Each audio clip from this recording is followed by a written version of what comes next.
Bismillahirrahmanirrahim.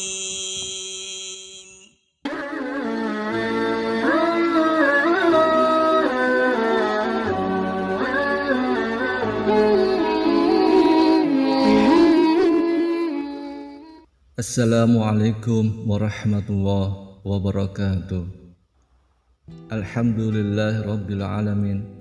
Allahumma salli ala sayyidina Muhammad wa ala ali sayyidina Muhammad. Semoga sahabat Kang Novel selalu diberikan kesehatan, umur panjang yang barokah, serta rezeki yang berlimpah, dan selalu dalam lindungan Allah Subhanahu wa ta'ala. Amin ya rabbal alamin. Sahabat Kang Novel yang dirahmati Allah Subhanahu wa ta'ala,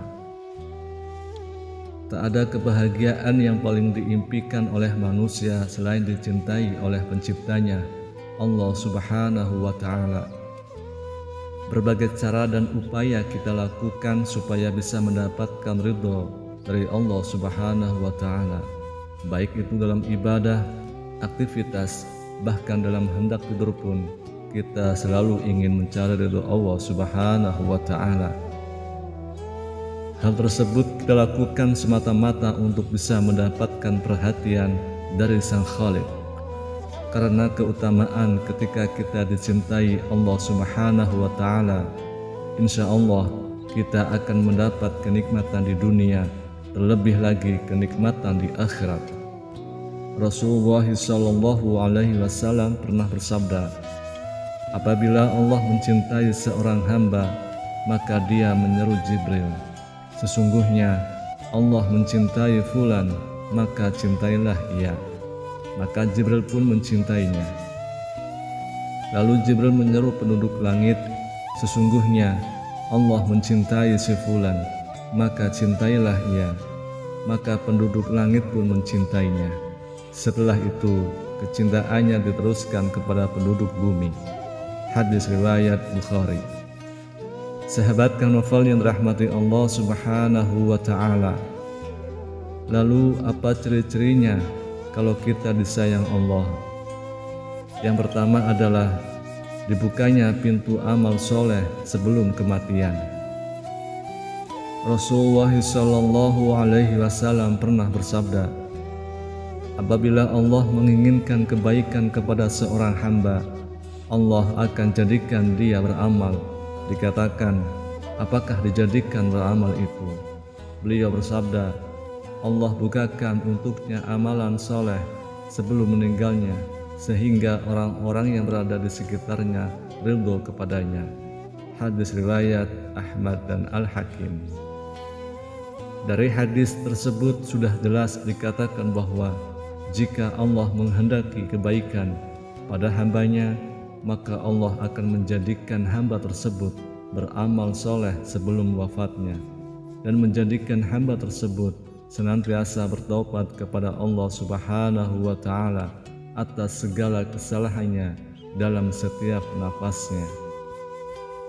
Sehingga ketika hamba yang dikehendaki Allah tersebut meninggal dunia, maka ia meninggal dalam keadaan husnul khatimah dan diampuni segala dosa-dosa yang dikerjakan semasa hidupnya di dunia. Sungguh sangatlah beruntung seorang hamba yang dicintai Allah Subhanahu wa ta'ala tersebut. Lalu yang kedua, dipercepat sanksinya di dunia. Rasulullah SAW pernah bersabda, apabila Allah menginginkan kebaikan kepada hambanya, Allah akan segerakan sanksinya untuknya di dunia. Dan apabila Allah menginginkan keburukan kepada hambanya, Allah akan membiarkan dosanya di dunia sampai Allah membalasnya di hari kiamat. Meski salah satu tanda seseorang yang dicintai Allah Subhanahu wa ta'ala adalah sanksinya di dunia, akan tetapi kita tidak dianjurkan untuk meminta kepada Allah agar dipercepat sanksi kita di dunia, karena belum tentu kita akan sanggup untuk menghadapinya. Ada suatu kisah yang mungkin bisa kita menjadi pelajaran untuk kita semua. Dikisahkan dari Anas radhiyallahu anhu Rasulullah Shallallahu Alaihi Wasallam pernah menjenguk seseorang laki-laki Muslim yang sedang sakit sampai kurus dan lemah seperti seekor burung kecil. Kemudian Rasulullah Shallallahu Alaihi Wasallam bertanya kepadanya, "Apakah kamu pernah berdoa ataupun memohon sesuatu kepada Allah?" Sahabat tersebut menjawab, "Ya, saya pernah berdoa. Ya Allah, ya Tuhanku, apa yang akan Engkau siksakan kepadaku di akhirat kelak, maka segerakanlah siksa tersebut di dunia." Mendengar pengakuan itu, Rasulullah Shallallahu Alaihi Wasallam berkata, "Subhanallah, mengapa kamu berdoa seperti itu? Tentu kamu tidak akan tahan. Mengapa kamu tidak berdoa, ya Allah, berilah kami kebaikan di dunia dan kebaikan akhirat, serta peliharalah kami dari siksa neraka." Lalu Rasulullah Shallallahu Alaihi Wasallam berdoa kepada Allah untuk sahabat tersebut, dan akhirnya Allah pun menyembuhkannya. Hadis riwayat Muslim. Sahabat Kanofal yang dirahmati Allah Subhanahu wa Ta'ala, mungkin dari kisah tersebut kita sudah ada sedikit gambaran bahwasanya siksa akhirat sangatlah berat. Untuk itu, kita tidak dianjurkan untuk meminta sanksi siksaan tersebut semasa kita masih hidup di dunia.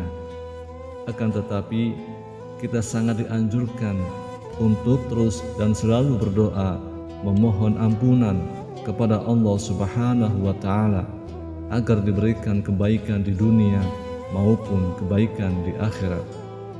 Dan semoga kita semuanya bisa dijauhkan oleh Allah Subhanahu wa Ta'ala dari siksaan api neraka. Amin ya rabbal alamin. Kemudian yang ketiga, difaqihkan dalam urusan agama. Rasulullah Shallallahu Alaihi Wasallam pernah bersabda, "Barang siapa yang Allah inginkan kebaikan padanya, Allah akan faqihkan ia dalam agama." Hadis riwayat Bukhari dan Muslim. Yang dimaksud difaqihkan adalah pemahaman yang Allah Subhanahu wa Ta'ala berikan kepada seorang hamba sehingga ia mendapat pemahaman yang lurus terhadap Al-Quran dan hadis, di mana kefaqihan ini bersumber dari kebeningan hati dan dari akidah yang sahih. Karena saat hati dipenuhi dengan hawa nafsu, maka orang tersebut tidak akan dapat memahami Al-Quran dan hadis dengan benar. Kemudian yang keempat, diberikan ujian ataupun cobaan. Rasulullah Shallallahu Alaihi Wasallam pernah bersabda, "Barang siapa yang Allah inginkan kebaikan, Allah akan memberinya musibah." Hadis riwayat Bukhari dan Ahmad. Sahabat Kanofal yang dirahmati Allah Subhanahu wa Ta'ala, musibah tidak selalu berkaitan dengan azab Allah yang ditimpakan kepada kita. Akan tetapi, musibah sebetulnya adalah ujian bagi seorang hamba untuk menguji tingkat ketakwaan kita kepada Allah Subhanahu wa Ta'ala.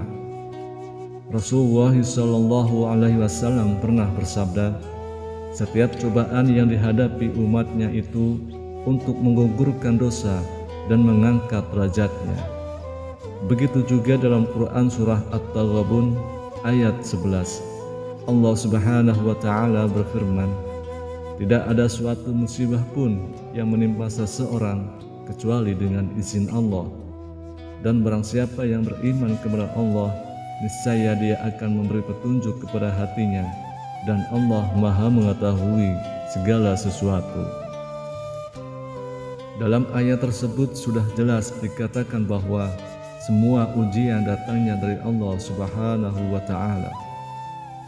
Dan bagi siapapun yang berserah diri ketika mendapat ujian dari Allah, maka Allah akan memberikan petunjuk kepada hati orang yang sedang diuji supaya mendapatkan kebaikan dari suatu ujian tersebut. Untuk itu, apabila kita sedang diuji dengan pangkat atau jabatan, berendah hatilah, tawadhu, supaya kita terhindar dari kesombongan. Apabila kita sedang diuji dengan rezeki atau harta kekayaan, hendaknya kita semakin rajin untuk bersedekah dan membantu orang-orang sedang dalam kesusahan. Dan apabila kita sedang diuji dengan umur panjang, maka hendaknya kita gunakan sisa umur tersebut untuk selalu berbuat kebaikan, memperbaiki amal perbuatan, dan terus memohon ampunan kepada Allah Subhanahu wa Ta'ala. Insya Allah, dengan cara seperti itu kita bisa menjadi manusia yang dicintai Allah Subhanahu wa Ta'ala. Amin ya Rabbal Alamin. Kemudian yang kelima, diberikan kesabaran. Dalam hal ini pun Rasulullah Shallallahu Alaihi Wasallam pernah bersabda, tidaklah seseorang diberikan dengan sesuatu yang lebih baik dan lebih luas dari kesabaran. Hadis riwayat Bukhari dan Muslim. Seperti yang kita ketahui, kesabaran dalam keimanan bagaikan kepala dengan badan, yang artinya keduanya saling melengkapi. Begitu juga dengan iman seseorang. Iman tak akan hidup dalam diri kita kalau tanpa dibarengi dengan kesabaran.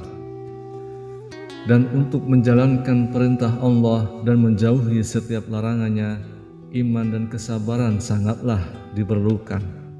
Karena iblis dan bala tentaranya tak akan diam untuk menyesatkan manusia dari jalan Allah.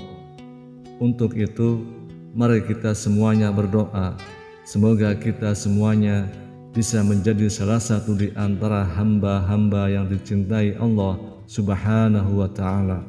Amin ya Rabbal Alamin. Wallahu a'lam bishawab. Demikian yang bisa saya sampaikan, dan semoga bermanfaat untuk kita semua. Assalamualaikum warahmatullahi wabarakatuh.